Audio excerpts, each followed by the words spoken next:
And here we are. Welcome back to the Redshirt Sophomore, where we never sit out. We're your hosts, MD and CD. This week, we got a week 11.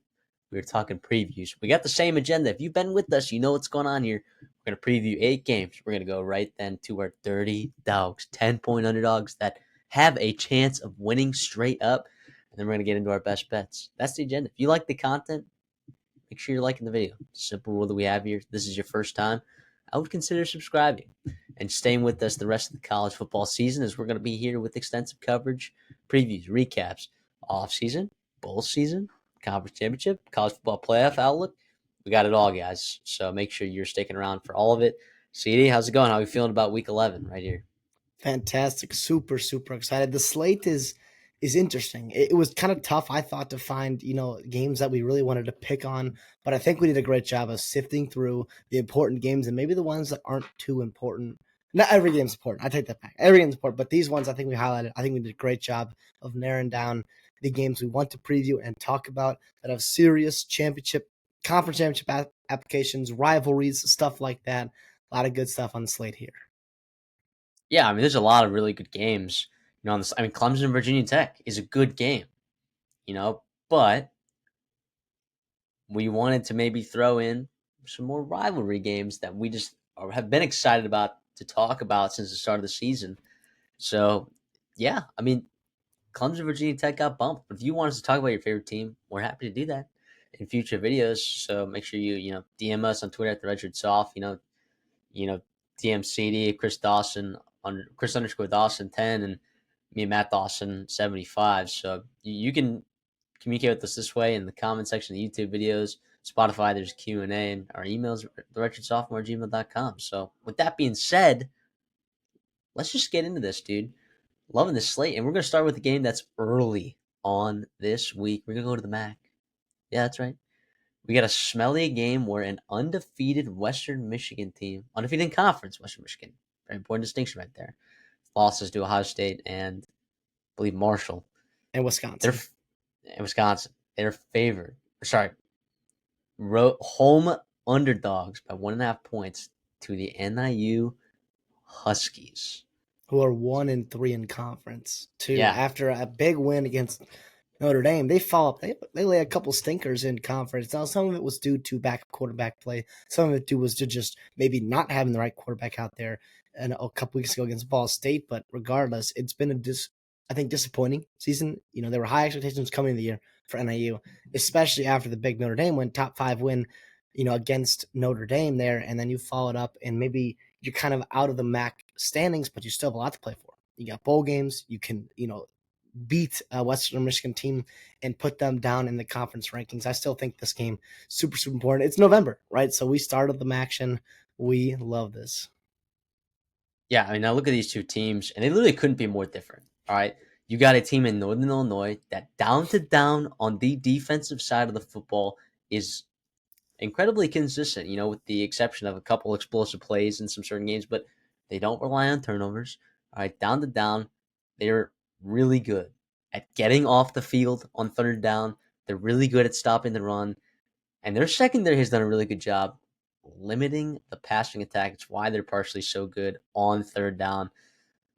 It really, defensively, you don't look at this team, you're like, well, there's a significant hole at this spot. They've just gotten some games in their offense has struggled, putting the ball in the air. They've struggled with turnovers, the bouncing of the football, 7 fumbles on the year. Not very good. Not very good. So I'm looking at this game, and you're looking at a Western Michigan team that running the football. They have been incredible doing that just about all season. Defensively, though, Western Michigan has been, a wet paper napkin. They have just let stuff go by over and over consistently against bad football teams. Bad football teams have been able to score on Western Michigan, but in the MAC, Western Michigan has been able to outscore said opponents. So when I'm looking at down-to-down consistency, I like Illinois, for the down-to-down consistency, but you're also having them go on the road, a team 1-3 in conference, having them go on the road, to a team that's, found ways to win football games. I've had a tough time picking, who I wanted to pick in this game right? And you got feels like two very, very different football teams, and I can't wait to see them clash.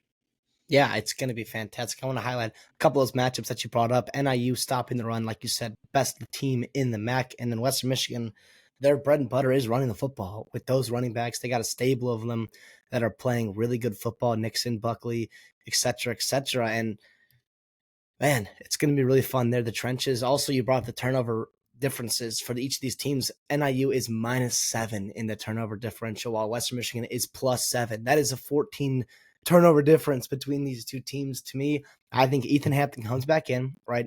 I think he plays clean football for MAC standards, right? As much as you could get in the MACtion, midweek MACtion. I think he plays clean football. I think NIU sticks to running the football, which Western Michigan has been middle of the pack to bottom of the pack in their defense this year, like you said. I think NIU gets another huge win. And this is massive for them. I think Thomas Hammock and the crew there. It's just a bad matchup for Western Michigan. Not that they're frauds at all. I think Western Michigan, they still have a lot of goals ahead of them. They still play a pretty tough schedule, right? The rest of the way, obviously, Northern Illinois this week at home, but then you go to Bowling Green and you finish up the year with Eastern Michigan there, Thanksgiving weekend, rivalry weekend. So it's yeah, I don't think it's easier for them. And I think a win here would be huge in terms of distancing themselves, giving them some kind of leeway, to be able to compete and be in those top two spots for the MAC championship, come December. But I think NAU gets a win here, -1.5. I actually feel pretty good about it. Hint, hint, maybe stick around for our best bets at the counter. Yeah, I'm gonna ride this with you in terms of the picks. Don't feel good about I'm not comfortable with like physically betting on action games. I mean, I did bet Toledo in two separate instances, and I bet on Central Michigan and others. I'm 1-2 when I'm betting on the MAC this year, right? So I'm staying away from betting on it this time around. But I'm with you. I think down to down consistency is important in this situation. I mean, Buffalo had 550 total yards against Western Michigan just a couple weeks ago, right? And if Northern Illinois continues to have success stopping the football and just taking care of the football, man, just taking care of the football. There's a reason that Northern Illinois is favored in this football game. I don't blame you at all for liking this as part of your best bet slate. I think Northern Illinois is, one, more talented. I think two, I think they're actually better coached, and turnovers, at least fumbles, is pretty luck dependent. I know you've thrown some interceptions, but you haven't even thrown that many interceptions, like 6 interceptions. Turnover margin, I think, is a big deal in terms of why they've lost some of those close football games. And like a team like Buffalo, which has done a significantly great job, on special teams with Pete Lembo, and as well as, in that turnover margin, who is a big beamer ball guy, Pete Lembo is, and knows how to win games in the MAC with lesser talent. I'm not going to hold those losses against Illinois. I think Western Michigan can absolutely win this football game with some of the players, some of the stars, the weapons on this offense, and their rushing attack. I just think Northern Illinois gets it done. I'm with you. Last thing here, key statistic here, NIU is the best in the MAC at converting third downs at a 43.9% clip. To me, that is huge in this game, stopping a high-flying offense or one that is consistent in running the football, because you sustain drives, you you kind of rope together drives where you have long drives, you have scoring drives, and you put Western Michigan behind the eight ball in spots where they do not want to be, having to throw the football and play catch up. That is huge. I think NAU, that's their key to this game. Stop the run early, convert on third down, long sustaining drives, take care of the football, and you get it. You go into Kalamazoo and you get a win. Big one. Yeah, and Western Michigan's been terrible on third down all year. They've relied on explosive plays, averaging 6.6 yards per play. I mean, if you're asking Western Michigan to put a long, sustained drive against Northern Illinois consistently, I don't know that they're going to do that. So we'll see. I'm really pumped for that game. And the outlook in the MAC, it's a big deal because Western Michigan is, like we talked about, undefeated in conference. The only one. Let's go to West Virginia at Cincinnati. We got a rivalry game on our hands. All right. I've really enjoyed talking about West Virginia and Cincinnati this year, and some of these games that each of them has played in this year have been really exciting. You got quarterback changeup on the West Virginia side. Cincinnati playing pretty dang good football, right? From what I believe people thought initially. Not this show. This show, I believe you had them on your best bets on their over. Yeah, This is a really, really, really interesting game right here. You got a line, was it 4.5? Cincinnati minus 4.5. You can get some fives out there as well. Feels like a pretty big line, but you're in Cincinnati, right? You're not having to travel to West Virginia. You got two football teams that are going to try to run the ball, and we'll see like how these line of scrimmages. Both of them have been pretty physical so far this year. Who's going to come out on top? Absolutely. And we talked about earlier at the show in terms of the rivalry games we wanted to preview. And now I don't know necessarily if West Virginia or Cincinnati fans consider each other's rivals, but I do think going forward, it will be almost a manufactured rival because of the geography in the Big 12 that is, Cincinnati and West Virginia, how close they are to each other compared to the rest of the Big 12, but also their familiarity with each other, their commonalities coming back from the Big East. They played some big time games there, right? Brian Kelly, Pat White, all those guys. They played some big time games in the Big East there. I know West Virginia has historically dominated this rival. I think it's 17-3 or something along those lines. Very lopsided, but that was also pre the millennial, right? Pre 2000s. And since then, Cincinnati's been a lot more competitive, and they're favored in this game. They're 4.5 point favorites. Both teams off a bye week. I do think the interesting thing here, which I don't know if I would have said in the offseason, but dare I say there's a coaching edge here for Cincinnati? I know there's a quarterback edge. I love Swarsby. I know you do too. Is there a coaching edge for Satterfield over Neil Brown? Neil Brown's a defensive guy, if I'm not mistaken.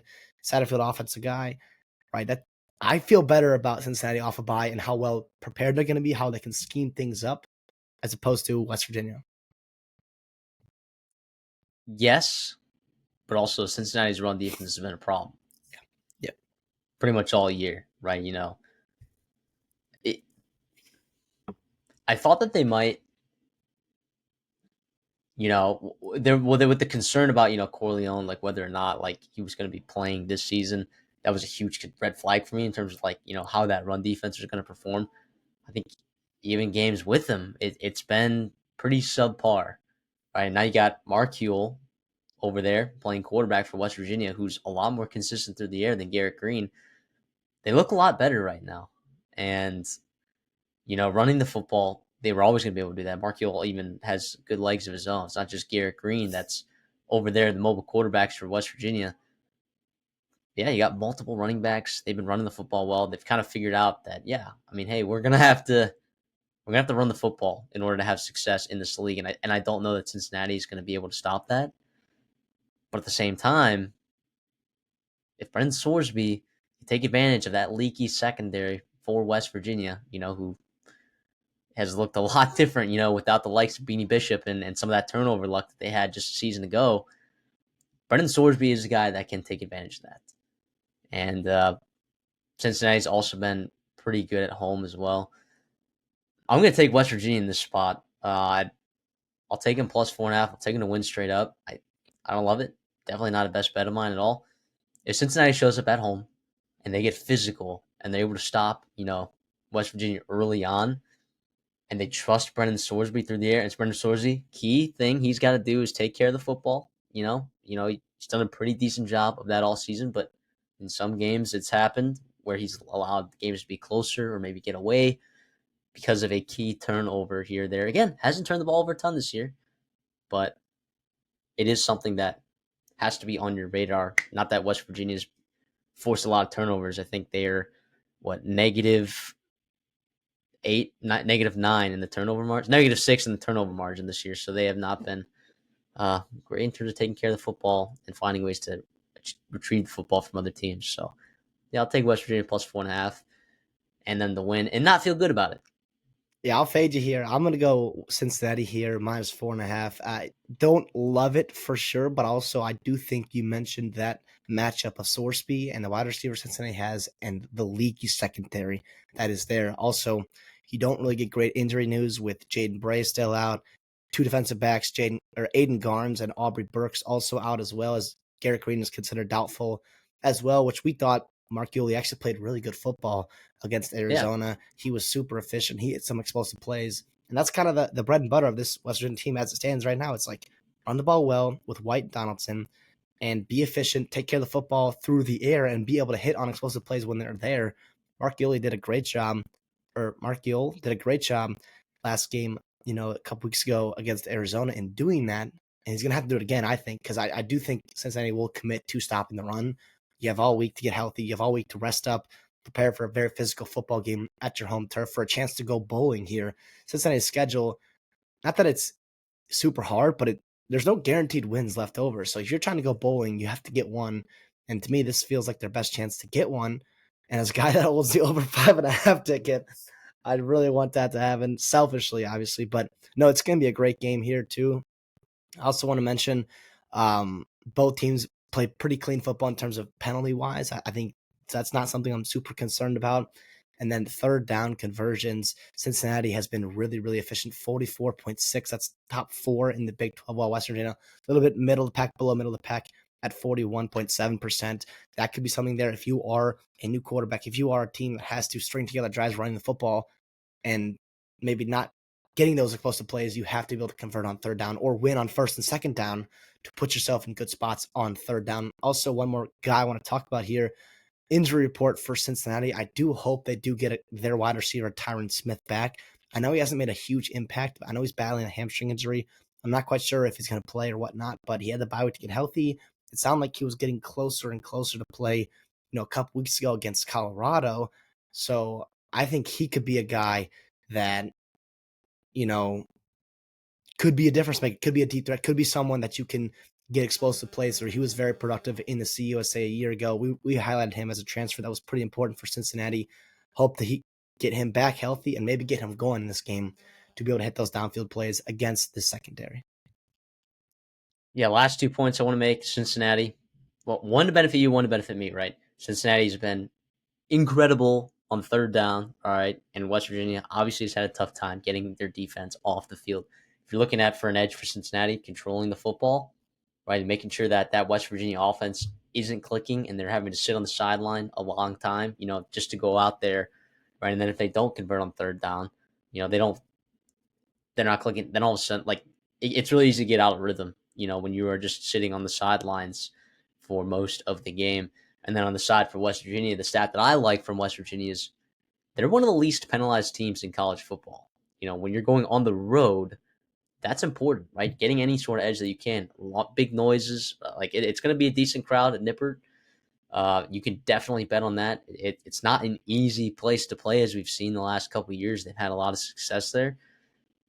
Limiting penalties, any way that you can find an edge, and that's something that West Virginia is going to need to continue to do in order to have success probably here on the road. Let's go to the ACC. Let's talk about an undefeated Miami, Florida team traveling to Bobby Dodd, Georgia Tech. Is Haynes King going to be healthy, do we think, CD? I hope so, man.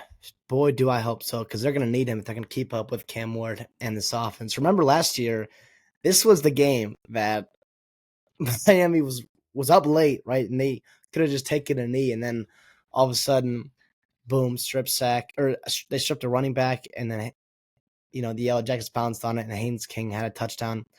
I think the Christian Leary, I want to say, but regardless, it was crazy, by the way. And then obviously Miami and Cristobal and that whole program took a lot of flack for that.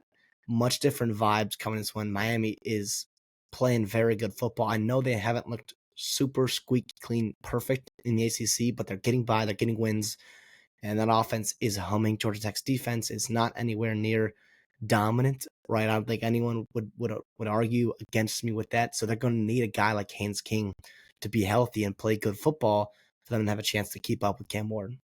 Because I don't like Pyron and the young kid Philo. They're not the answers. And yes, I like Philo's for his future, but Haynes King is the difference maker for you, and he can be, when he's on, he can be a guy that can compete with Cam Ward in terms of keeping up in the ball game. Yeah, I agree. And I was a little higher on Zach Pyron because remember Zach Pyron, battled with Haynes King just a year ago, all the Yeah. way down to the finish line. And when I say they have a similar skill set, they both can use their legs pretty effectively. So I wasn't too concerned about it these last couple of weeks. Like heading into, I'm like, oh, they still got Zach Pyron, but yeah, it has been a big difference. All right, and Haynes King is you know something that he hasn't done in the past that he's actually done a pretty solid job this year or I should say a better job, is taking care of the football. When Haynes King is taking care of the football and they're running the ball well, which, by the way, Miami defensively has been pretty vulnerable. We know that Buster Faulkner is probably one of the better offensive coordinators in the ACC in terms of like playing to the level of his talent and his opponent and finding a way to scheme things open. And Miami's run defense is probably what's been strong, and generating explosive plays has been something that other teams have been able to accomplish on them. I'm not sure if Georgia Tech's going to be able to run the ball, with down and down consistency, but you better believe if Haynes King's in the game, there can be some explosive plays that happen. I actually worry a lot for Miami in this spot. You got to go on the road. Mario Cristobal on the road against a team that is very good. Brent Key is very good against highly rated football teams and talented ones at that. So if I was Miami, I'd be a little bit concerned. And might see me talk about Georgia Tech later on in maybe two different segments. So I like the Yellow Jackets at this spot. I'm gonna take the Yellow Jackets to cover plus 11.5, and I guess I'll take Miami to win the football game. Georgia Tech to cover. Of course, Cam Ward loves playing like unbelievable Hall of Fame level quarterback play in the fourth quarter. So he's done a really nice job, back against the wall, finding ways to come back. Like he's never out of the game. So I'm not gonna like just say, hey, Miami's gonna lose here, although they definitely could. I mean, Yeah, plus 380 is not crazy for not Georgia Tech to win straight up. not at all. And listen, I wrote down here like, so what happens? What's the way for Georgia Tech to win? Right, Haynes King has to play number one. Right, hopefully you get your linebacker Mm-hmm. back healthy too. In effort, Cal effort, you got to run the ball. Right, you got to control time of possession to make Cam Ward be perfect, and just hope he's not because if he's playing like he can play, the reality is you could probably easily cover. You could probably give Miami, the world of hurt and really make them struggle and win this one on the road at Georgia Tech. But when Cam Ward is on, this team is too talented. I think to lose this football game. I like Miami to win, just like you though. I'll take Georgia Tech to cover, especially if Haynes King plays. If he doesn't play, right, I might consider getting on Miami's side, especially in our best bets. So look out for our Twitter on that. But man, oh man, this is one where it seems like Miami has been sleepwalking, right, through a couple of these games here. And Louisville, they just turned it on at some point, and they got to win there. But I think Georgia Tech is a team that can do damage. Like Duke, to me, is not a team that can, if you play your B minus game, your C plus game for 2-3 quarters, that they can really take advantage of you, especially if there's a huge talent gap. To me, Georgia Tech, that's much less talent gap. This team is super explosive, super dangerous.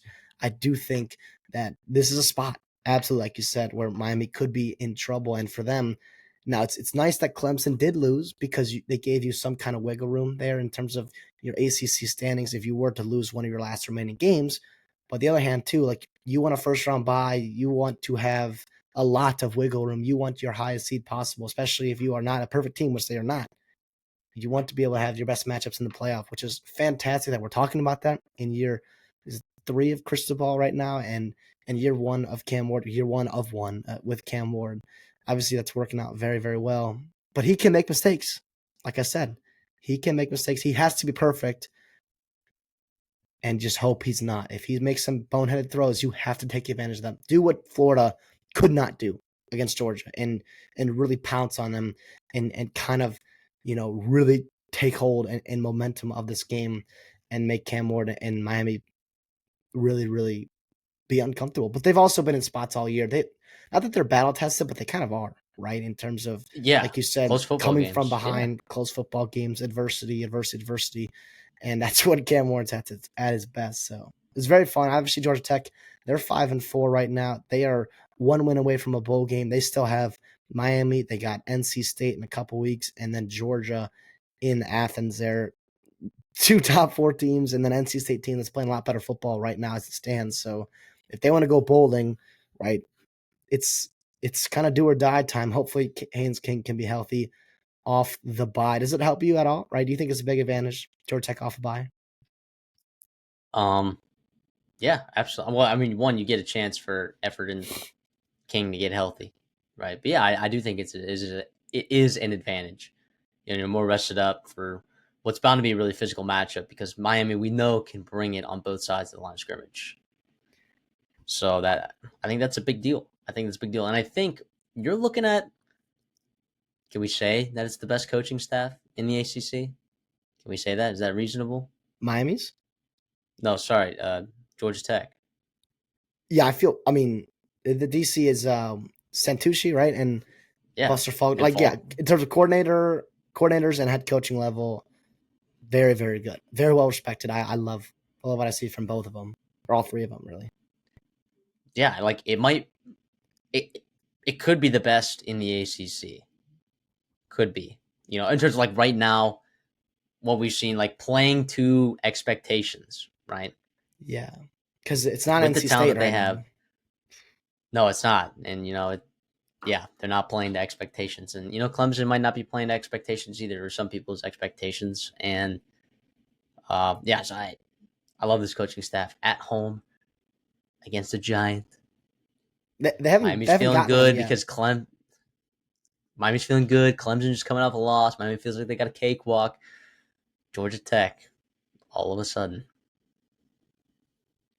Georgia at Ole Miss. This is a really interesting football game. Carson Beck has not been playing good football at all. Ole Miss coming off what is their best win of the season, going into Fayetteville and just absolutely beating the absolute snot out of Arkansas. And Jackson Dart's throwing for 500 yards and 6 touchdowns while he's at it. Georgia's secondary, it's played better the last couple of weeks, but we've seen vulnerabilities in that area on their defense. Now, Jackson Dart hasn't been super consistent in every single football game. That's something you got to think about here. Ole Miss, 2.5 point underdogs here at home. This is a pretty tight line right here for a two-loss Ole Miss team to be playing against Georgia, but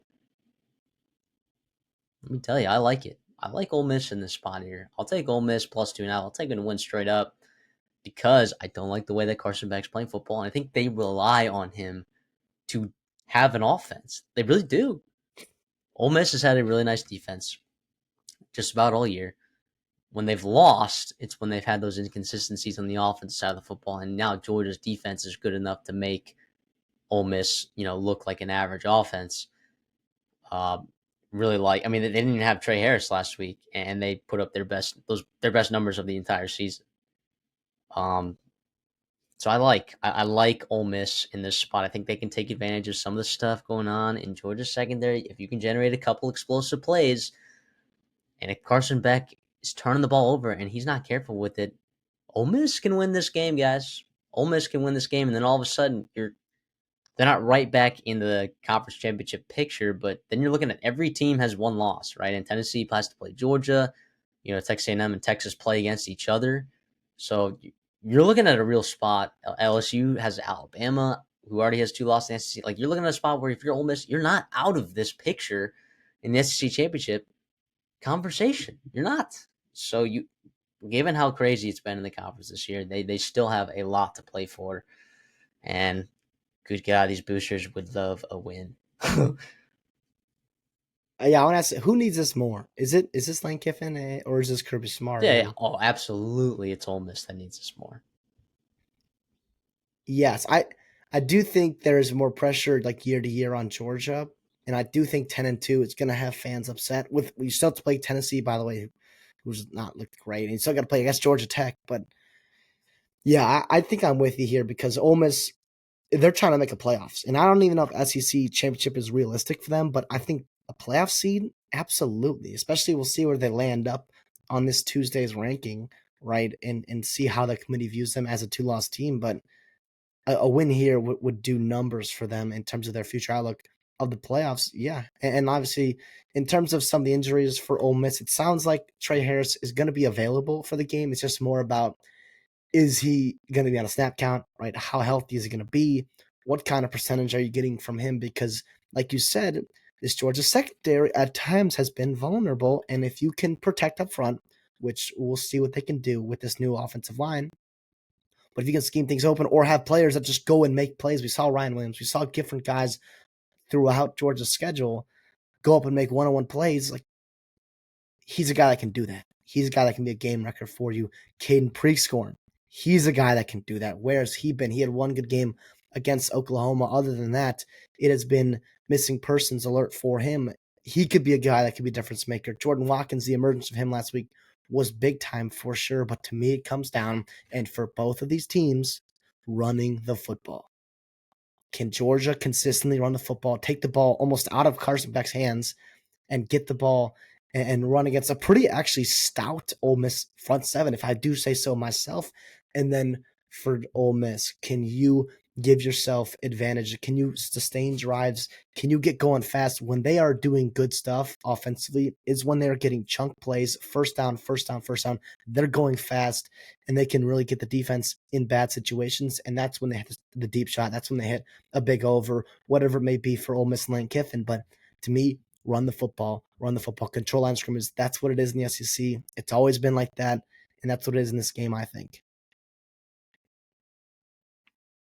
Michigan travels to Indiana.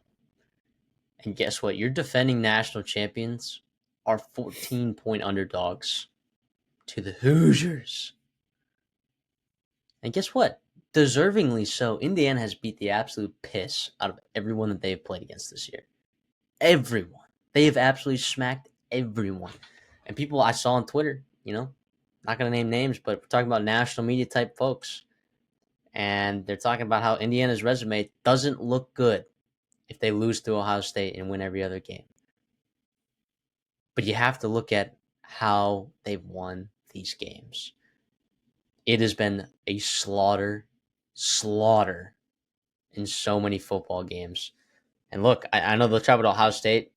Maybe they'll be touchdown underdogs, but like touchdown underdogs on the road in Ohio State is not. It's nuts. That's like a 4-point difference. That is really, really high for Indiana.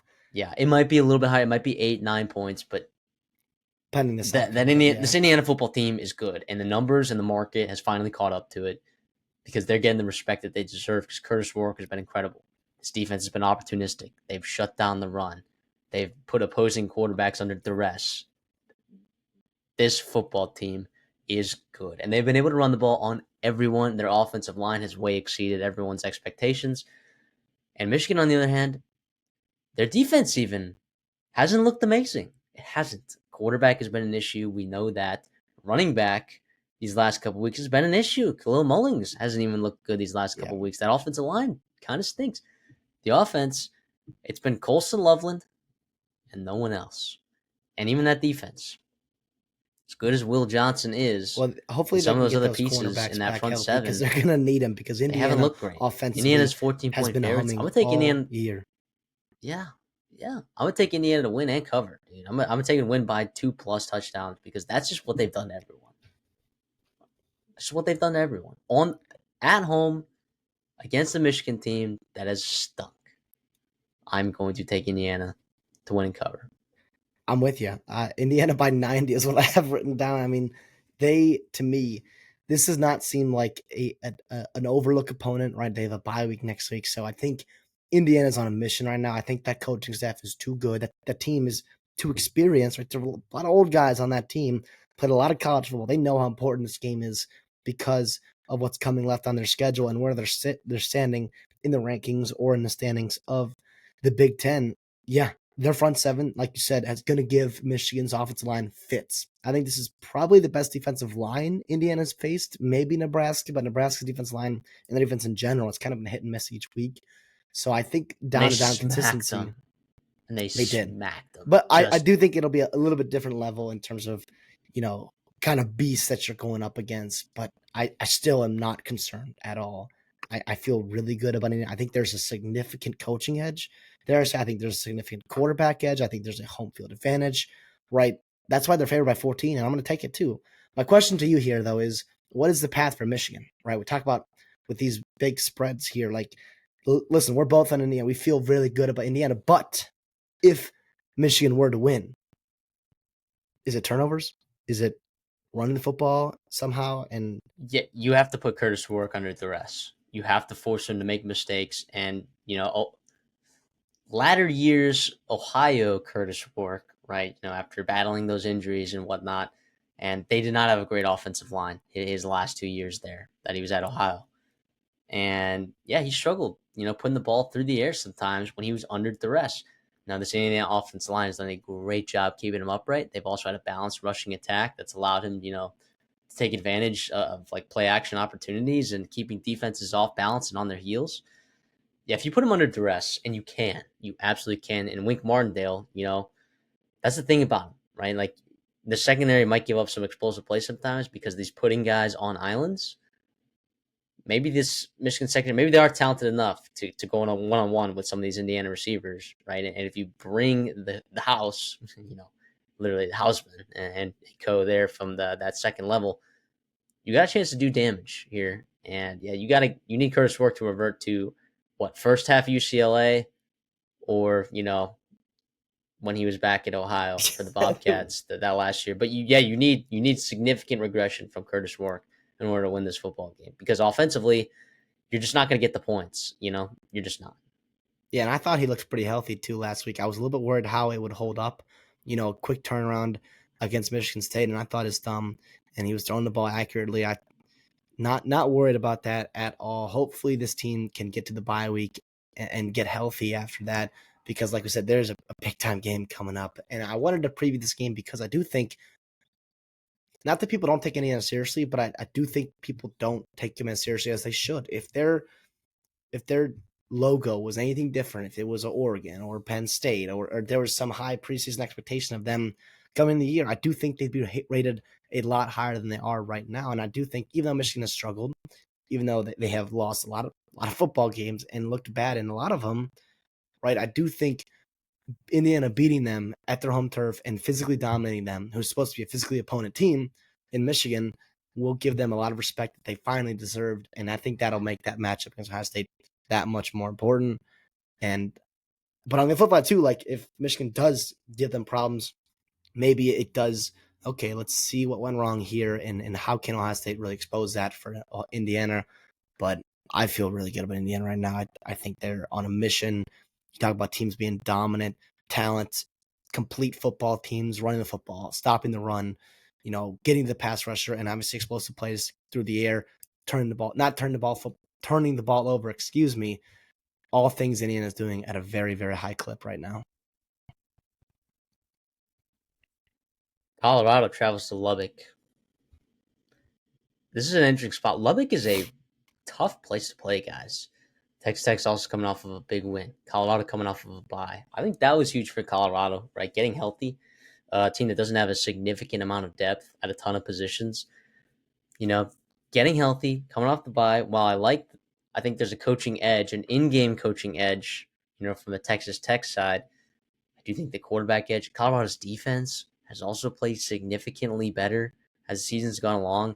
While Taj Brooks has had, over 100 yards in every single game this season, Texas Tech's definitely going to have to rely on him. Josh Kelly, probably, is he the best receiver that Colorado's played this year? Let me think.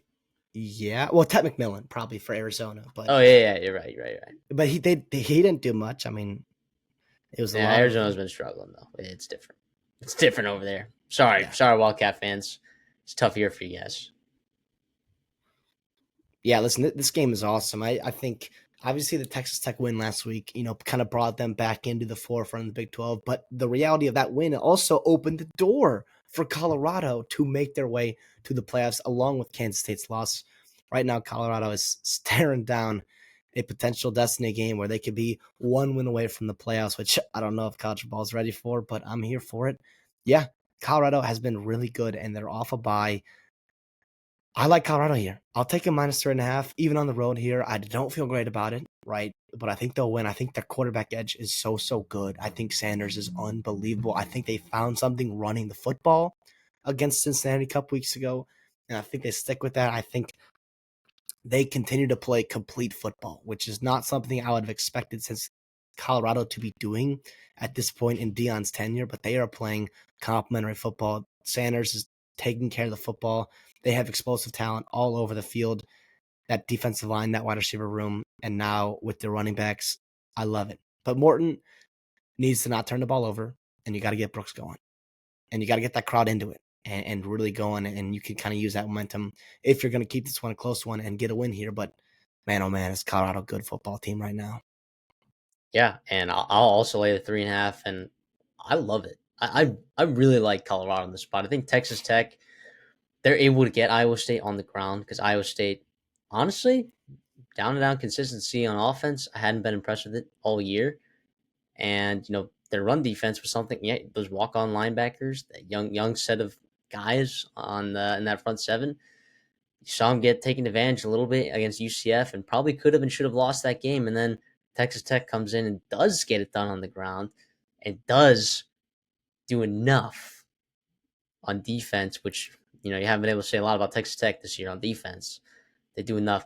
Colorado's offense is much more explosive, right?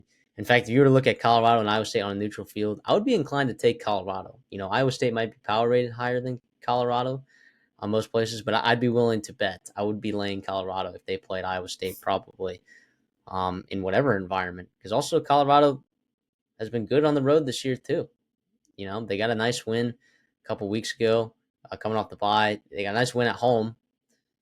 I like Colorado covering this spread right here, and I like it a lot. Hint, hint. So it's a really nice spot, I think, for Shador, who's been playing, kind of been overshadowed by Cam Ward and Dylan Gabriel, but Shador Sanders is playing some of the best football of any quarterback in college football right now. He's been that good. I have to agree with you there. And this is opportunity here, not only in a big time game. I think it's 3 o'clock on Fox, if I'm not mistaken.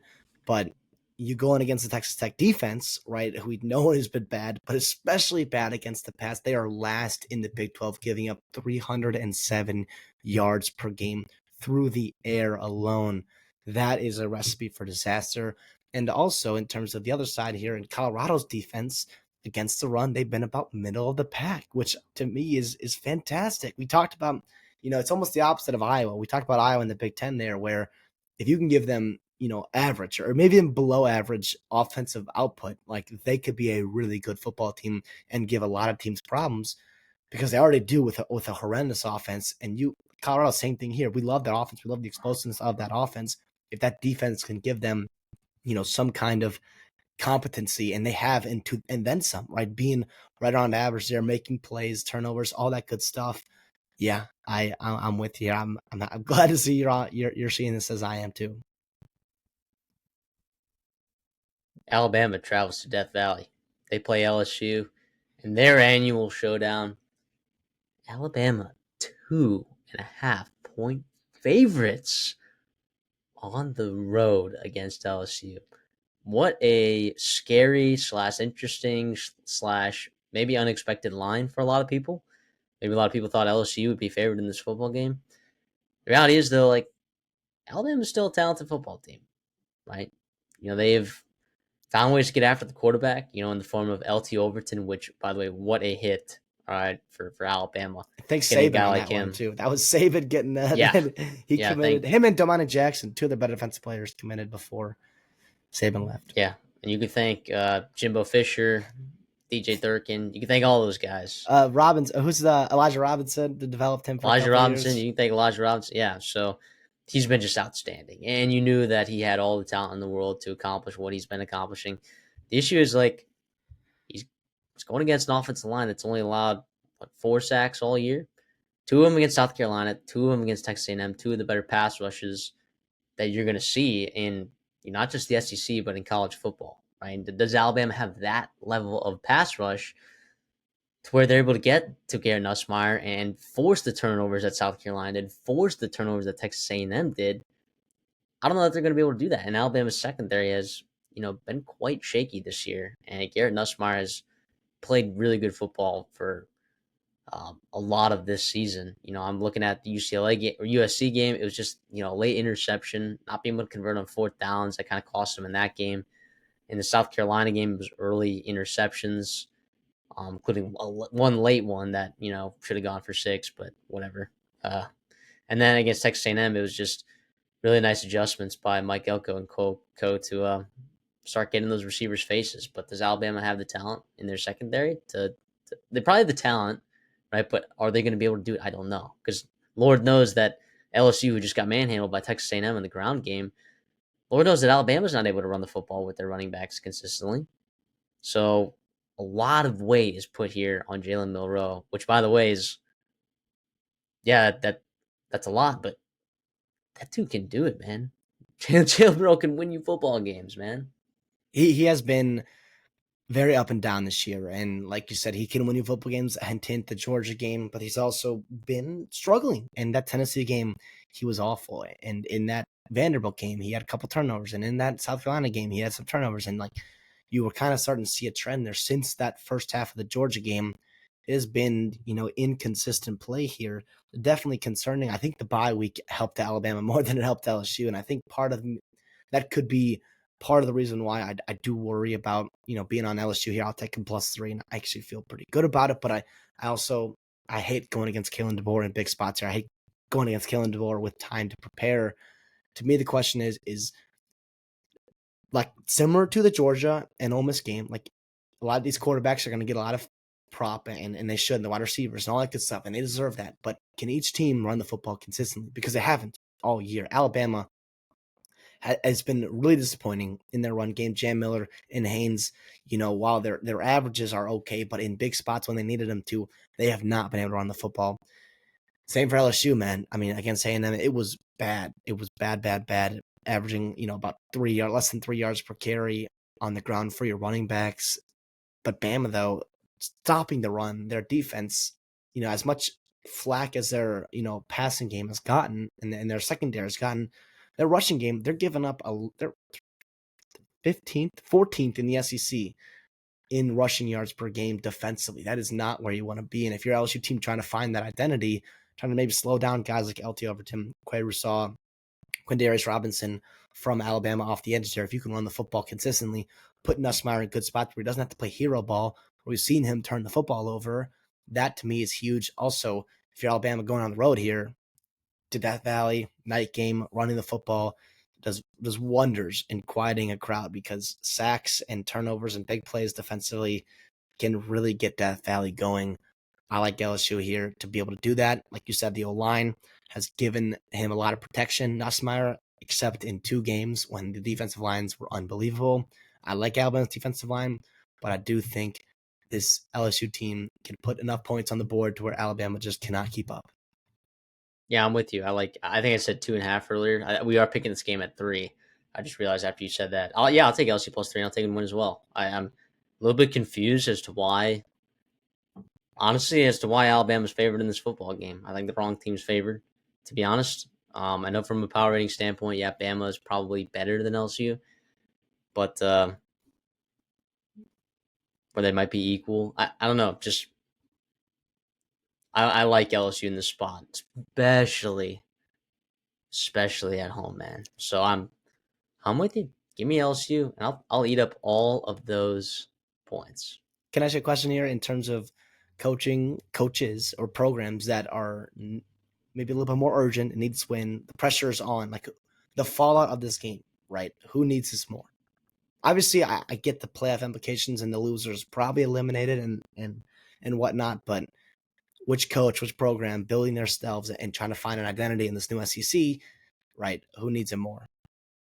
I mean, people are putting a lot of pressure on Kalen DeBoer to like win every single freaking game. I don't think he needs to do that this year. Like he could win 9 games this year and be totally fine moving forward. And I know Bama fans aren't used to that, but think about 2010, the year after you won the national championship. You won 9 games. Yeah. You won 9 games with Julio Jones, Mark Ingram, Greg McElroy coming back uh, for another season. I believe he's on that team. Yeah, it was Kirkpatrick, Dante Hightower. You had a ton of talent on that defense too. Probably Bama's most Tons. talented team. Robert Lester was there. Not Marcus Mays. Well, Mays was there, but it was also Mark Barron. Yeah. It just was an insanely talented team. You won 9 games. Like coming off of a national championship, it's not the end of the world, Bama fans. If you win 9 games instead of 10 or 11, Kalen DeBoer is doing a fantastic job on the recruiting trails so far. He is a good coach. Okay, down consistency running the football is an issue, but I would imagine that future teams that Kalen DeBoer's building, he's not going to want that to be a problem. So I think he's good. He's good at identifying weaknesses, but he's also really good at leaning into strengths, right? So uh, I think this game he's going to put the ball in Jalen Monroe's hands a lot, and yeah, they're gonna try to get after Nussmeier. I don't know that they will be able to though. So like we both said, we're on LSU +3. Well, and also real quick to add to that, remember Alabama's supposed to be offensive line coach and offensive coordinator are in the NFL now. Ryan Grubb and Scott Huff, like both those guys, are supposed to come with DeBoer into that staff, and then all of a sudden, right, you kind of have to make a switch there, and maybe don't get the guys that you really wanted, and you've maybe seen that come to fruition in October. But I think DeBoer after the bye, they can play good football. Regardless, though, I'm still on LSU. BYU at Utah, the Holy War, whatever you want to call this game, right? I mean, they haven't. This hasn't been a conference game, and Lord, I don't know. I don't know the last time that this was a conference game for these guys, and the implications for both of these football teams. Not that Utah's in it to win the Big 12, but the fact that they get a chance to ruin maybe BYU's chance, or lessen their chance, their ability to make the college football playoffs. Yeah, you better believe that Rice Eccles Stadium, one of the most difficult places to travel to in college football. Yeah, you better believe that that place is going to be bumping, bumping. Okay, sure. Has Isaac Wilson been playing great football? No, not particularly. Has Utah been playing good football? No, not particularly. But sometimes it doesn't matter in rivalry games like this. Asking BYU on the road, where, by the way, they've looked vulnerable in a couple games this year. They played some really nice football games and found ways to win those ball games as well. And they've looked really well coached. Jay Hill doing a great job with that defense. And Kalani Sitake just, after I guess being on the hot seat this year, just come out guns a blazing. And BYU is now number one in the Big 12, undefeated heading into week 11, which is crazy. Would have never guessed that with an over under win total of 4.5 and losing the pieces that they did in the secondary. And yeah, Jake Retzlaff has been incredible. Jake Retzlaff has been incredible. And the stable of running backs that they've had has also been solid here as well. So what are the questions right here, right? What does Utah need to do to win this football game? They played good defense. They've been able to run the ball. Is that all? Like, are they going to be able to do that and potentially be fine in this game? I think so. I'm just on BYU -4.5 until proven otherwise. And when I say proven otherwise, I mean BYU not playing as well as they have all season, and then Utah also playing a lot better than they have, especially offensively, especially on third down and stuff like that. Penalties as well have been a problem for this Kyle Whittingham team. 51 penalties. BYU only has 36 on the year. That's not super surprising, or that is pretty surprising in terms of Utah coach teams. The quarterback position for Utah has obviously gotten a lot of, attention, right, this season with Cam Rising getting hurt. Sam Heward just got announced he's getting a surgery. So it's Isaac Wilson and Brendan Rose right now splitting reps off of the bye week. This is interesting because we circled this game back in the summer as a chance that maybe BYU would be able to play spoiled to Utah's playoff bids, and now it's the other way around. Utah has a chance to beat their rival and set them back. They're just 45 miles separating these two teams. And to your point, in terms of being a conference game again, it was a conference game back when they were both in the Mountain West. I think at 2010, they both left. Utah went to the Pac-12, and BYU, I think, went to independent right at that point. So it's been about 15 years since they've played conference games together. Obviously, huge rivalry game. Obviously, a lot of implications in this game. Exactly why we wanted to cover this game. Yeah, to be honest, I don't really care who starts for Utah. Do you? Not At quarterback? like I think both of them are just like I think Utah can win with both of them. I think BYU can win with against both of them. Like I don't think it's that much of a needle mover for me. You know. Uh, no, not necessarily. I do think like Provo being at elevation, helps. Oh, it's Like in it's not Salt that far of a Lake. travel. Yeah, I know. Oh, That's what I'm saying. Like BYU, the fact that they're in Provo, right? This is not like as big of a deal, right, for BYU to travel to Salt Lake City as obviously other teams. I mean, obviously, right, for geographical reasons, but it is going to be rowdy. It is going to be rowdy. Jake Retzlaff has played really good football this year.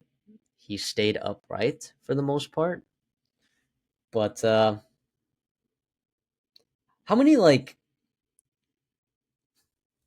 how many really good defensive lines has BYU played this year? Like front sevens. I mean, you could argue UCF, but like, have they really lived up to your standards that you thought?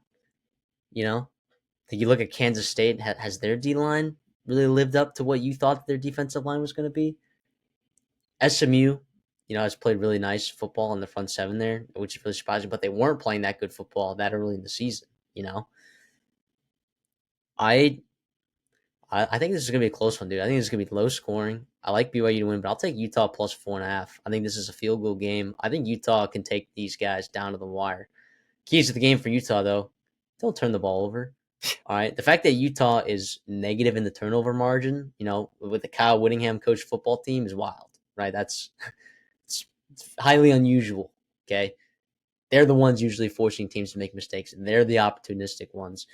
Defensively, down and down consistently, they've been pretty good this year. They just haven't necessarily gotten to the quarterbacks and generated as many negative plays as they're, maybe accustomed to doing that. And the run game, it's maybe been less dominant than you've seen in past years, right? With Utah's defenses, some of them these last couple of years, and BYU's been pretty effective running the football. But I don't think Jake Retzlaff is a world beater. I think he's played good football this year. I think BYU has some talent there. I just think that Utah has a chance here, man. At Rice Eccles Stadium, to just immediately take BYU minus 4.5 and just be like, yeah, I don't know. I just think that betting BYU minus 4.5 when they have to go to Rice Eccles is crazy. I can understand taking. We're here in these pick'ems. I get why you're taking BYU minus 4.5 and a pick'em, but to actually put hard earned cash on BYU minus 4.5 to go to Rice Eccles in a rivalry that hasn't been a conference game and a rivalry as big as this. Like these guys hate each other. Like maybe our Midwestern fans, our East Coast fans, our Texas fans.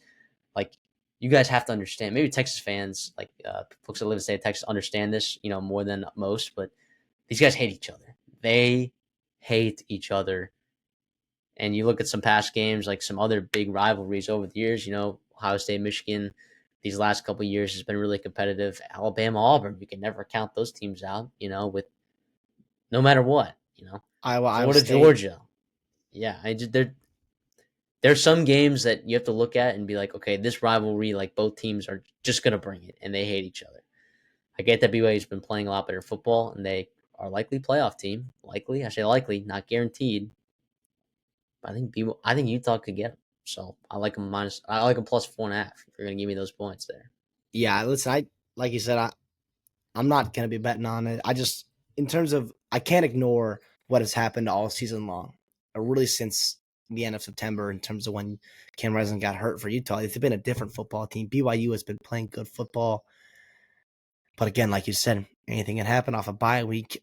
There's still talent on Utah. There's talent in that front seven. There's talent on that offense too, with Micah Bernard, Jaden Glover. You got Keith Kuthi, the tight end. You've got Dorian Singer as well, Mooney Parks, Micah Pitt. Like there's a lot of talent there, a lot of talent there, and so it's going to be about executing and how good of a game plan can they put together. How bought in is Utah? I feel like they are bought in for this football game. I think they'd love the chance to spoil BYU's season. Yeah, yeah, man. It's going to be an awesome game. It's the 9:15 game, the nightcap there on ESPN, which will be a lot of fun. LJ Martin sounds like he's good to go for BYU, which is huge because Houston had success running the football against Utah.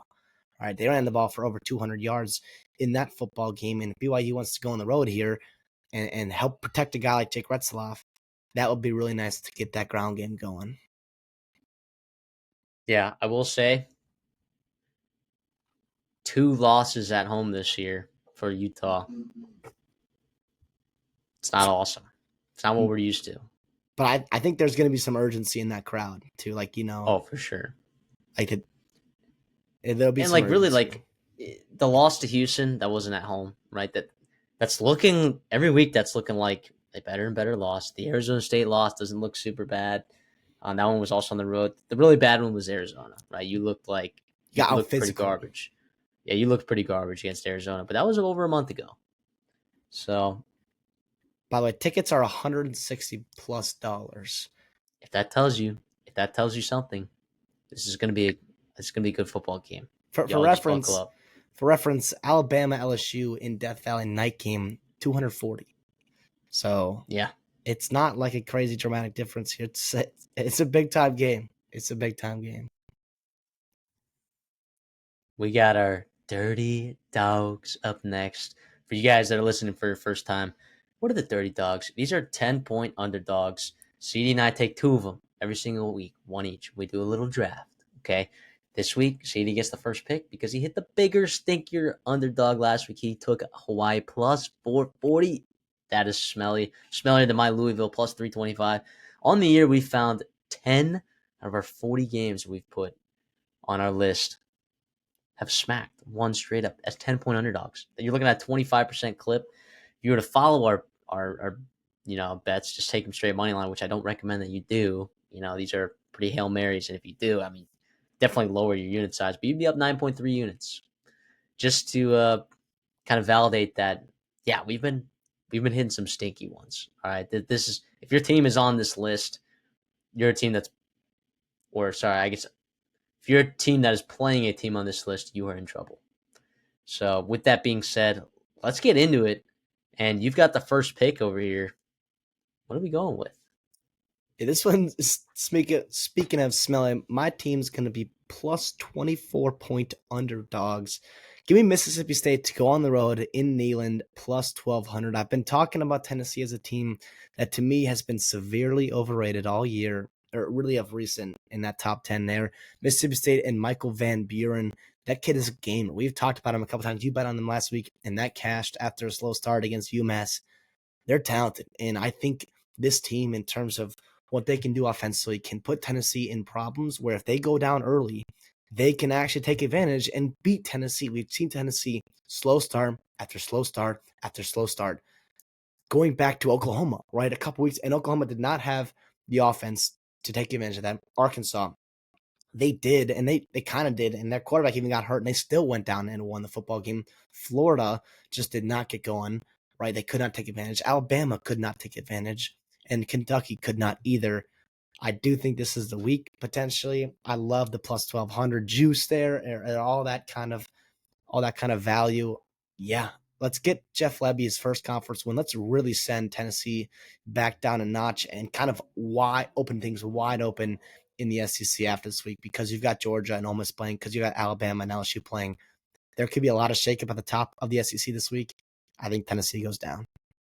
That would be nuts. That would be that would be the smelliest dirty dog to date.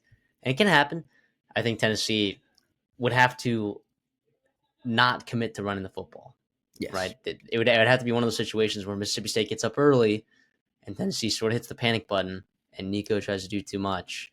And maybe they force a couple turnovers, which haven't done a great job. They're actually winning the turnover margin this year. Actually, scratch that, -1 on turnover margin this year, which on the record you would have been like, oh well, you would have thought it might be worse. But yeah, Van Buren's been absolutely unreal since he's entered the lineup. I love him a lot. And Kelly Akari being healthy, Kevin Coleman looking good, Johnny Daniels, their running game hasn't looked crazy bad these last couple weeks. So, and they kind of shut down Texas A&M's run game for the most part when they played against each other a couple weeks ago. So not crazy. Team that's playing better football week to week.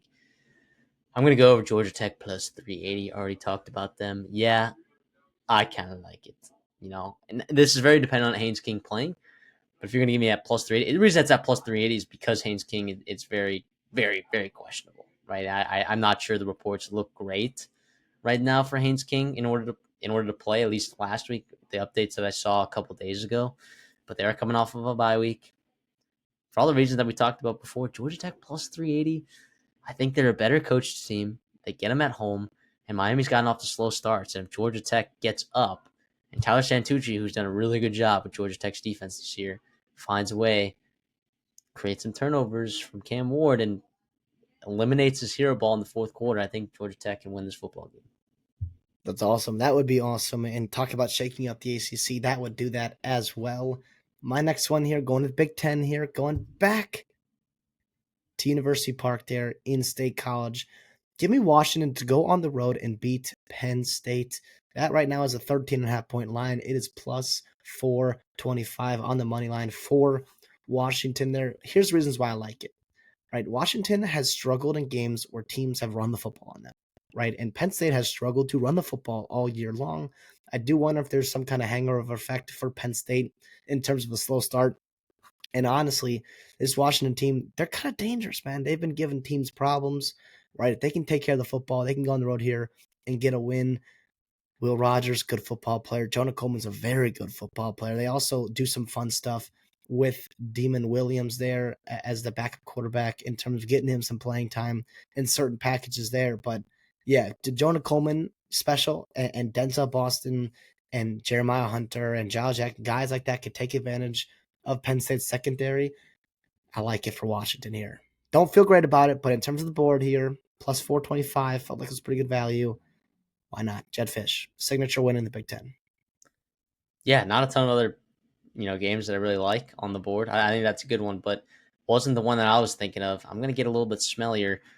We're gonna stick in the state of Washington. We're gonna go to Pullman, a ranked Washington State team. Who are they playing? Just a Utah State team that, with freaking Spencer Petras, has had an electrifying passing game so far this season. A top 10 passing offense.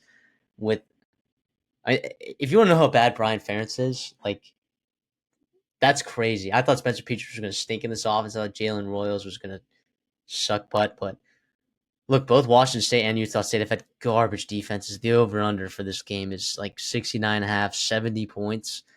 And you're going to tell me that Utah State, you get them in a shootout for plus 850? I don't think it's crazy that Utah State could actually win this football game and Washington State's college football playoff hopes get completely shattered. I do like John Mateer. We love Jake Dicker on his show. By the way, hand up, probably one of the first people that was on him early, was this show right here. But I do think that Utah State, given how explosive they are on their offense, there's a chance that they could do some stuff to gash that Washington State Cougars defense. So yeah, I'll take Utah State plus 850. Listen, Utah State has some ugly losses, right? The Temple game comes to mind, but they went to Laramie a couple weeks ago, right? And they got a win there. They threw for over 200 yards, zero In Laramie. interceptions in Laramie in late October. I love that. They're off a bye here. Why not Utah State also off a bye? Or I'm sorry, Washington State also off a bye. But damn it, man.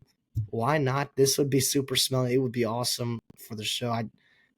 Yeah, that would be fantastic. And obviously, like we said, we love Jake Dicker. We love Washington State. We talked about them as a legit chance to make the playoffs this year. And then they lost to Boise State, which was tough. But yeah, why not Spencer Petras, man? I would not have thought on the Dirty Dogs we would have been picking on Spencer Petras this year, but here we are, and he's been awesome. Here in the year 2024. So to recap for our Spotify listeners, CD took Mississippi State plus 1,200 against Tennessee. I took Georgia Tech plus 380 against Miami there at home. CD then took Washington plus 425 against Penn State on the road. And then I took Utah State plus 850 on the road in Pullman against Washington State. So stay tuned.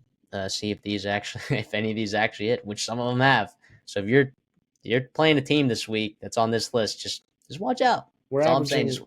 we're averaging once a week, right? So we're averaging one out of Just four. watch out. Don't think you're safe just because you're Tennessee. Sitting there with a 24-point spread. Let's head over then to our best bets. See, I got to ask you, how many best bets do you have this week for us? I got 5 this week, looking to bounce back. Beautiful. I've got 5. We've been on a schneid. Let's turn things around. Actually, one of them, one's a conditional one. I'll just say it. I'm not going to put it on the graphic, but I'll be tweeting it out. I just want people to be aware of it who don't follow us at the Redshirt Soft. If you're checking, might have to do with Georgia Tech and the availability of a certain quarterback. So, actually, I guess I'll start there then. Georgia Tech plus 6.5 in the first half at plus 106. Okay. Now, if Haynes King ends up playing in this game, you're probably not getting a plus 106. You might be getting that at minus 110, minus 115. But look, if you're on Twitter and you see Haynes King is playing, you hear rumbles. Maybe if you're following us at the Redshirt Soft, he's playing. I will be throwing this out there, but I just want to throw that out there. I'm probably not going to put it on the graphic as an official pick, but it's very conditional on whether Haynes King plays because I can't justify doing that if he doesn't. Yeah, I listen. I don't hate that at all. Like I said, I really thought about that, but it's very conditional. I do think if he doesn't play, there's some value on Miami, which would be interesting. But the first half, I love that Cam Ward is a monster in the second half, so why not there? I'm going to the MAC here. Game we previewed. I like NIU minus 1.5 here. It's a Wednesday night football game. Get on that early because you don't want that line to move any more than it has. Yeah, I think like all the reasons I talked about in our preview video. Go check that out if you haven't watched that yet. Feel good about NIU this week and the way they can stop the run, and the way they can convert on third down, and the way they can hopefully take care of the football this week, which they haven't done, and they get a win here, starting off from action right. Yeah, I like that. I told you that. I don't hate that at all when we were previewing that game. I'm going to go over to Columbia, Missouri. Give me Oklahoma plus 2.5 in this spot right here. Jackson, I know they haven't looked great, but no more Seth Luttrell in there. I know you didn't look good the previous week before. South Carolina game didn't look good, but Jackson Arnold there, I think he gives them the best chance to win. All right, and if he's playing all right and these wide receivers can finally get a little bit more healthy, I think Missouri's not a good football team. All right, I don't care that Missouri is at home. I don't care that Oklahoma's got to travel there. I think Oklahoma is a better football team than Missouri, and I think they're more physical. I think they have the weapons there. Luther Burden has been pretty unimpressive this year. Brady Cook has been unimpressive this year. I think Oklahoma's been really nice stopping the run game, so I'm not worried about Nate Noel or Marcus Carroll. I don't even know the status of Nate Noel, whether he's healthy or not, but I'll take Oklahoma plus 2.5 here on the road. I don't hate that. I'm actually on the same game for a different reason. Give me Oklahoma at Missouri over 42.5. I know. What are you doing betting on two terrible offenses in the SEC? But I'm with you. I think Jackson Arnold's been playing well recently. I think hopefully they get a little bit more healthy. I think Missouri off a bye week. I think they come out with a good game plan offensively and they really get cooking. I see a game in the 20s here, which would cash to over 42.5. Do I love it? No. But listen, I think there's value here because I think the the season has said Missouri's awful offensively and Oklahoma's also awful offensively. I think this is a week where they both click and over hits here.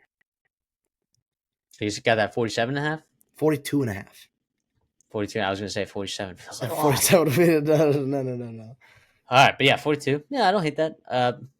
Not my cup of tea for that game, but I'll take Oklahoma plus But 2.5. turnovers too, by the way, which both teams Yeah, have seen. The right yeah, turnovers helps us. exactly. Not red zone turnovers, right? So I'll go. We'll go on the East Coast here. Team traveling from West Coast to East Coast. Give me Wake Forest plus 7.5 against Cal. You know, a team that Cal looked really good last week, or was it 2 weeks ago, when they absolutely beat the piss out of an Oregon State football team.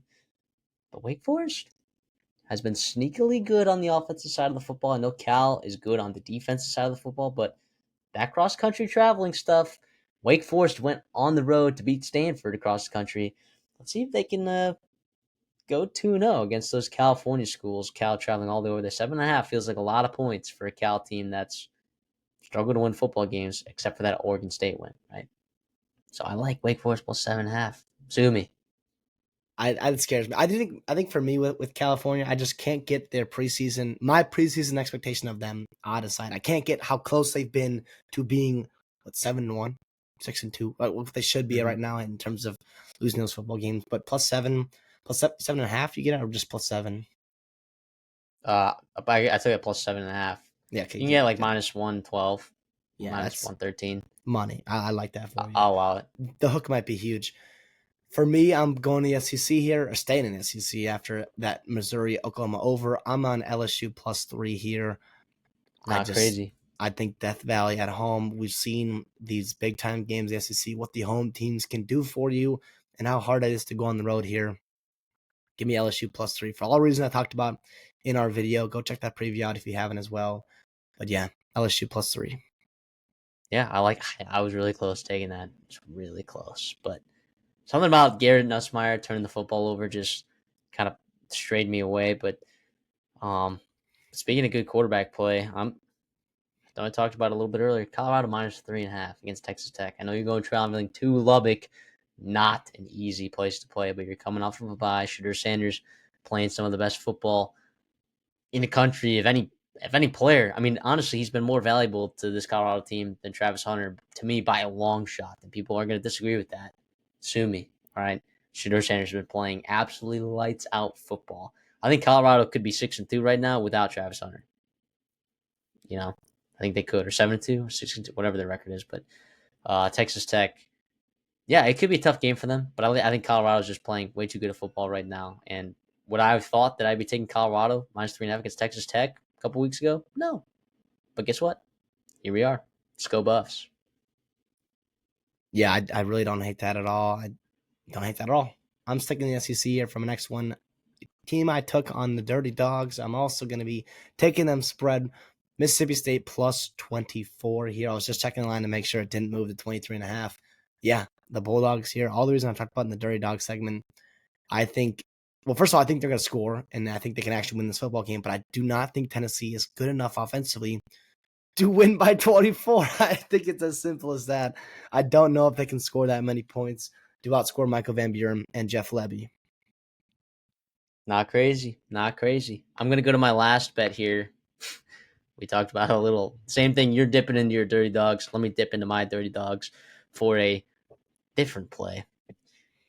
I've never bet a total this high before Oh in my my entire God. life. But I am taking Washington State, Utah State over 69 points to be scored in that football game. And, I feel good about that one. I think that's awesome. 38-35, It was 41-34.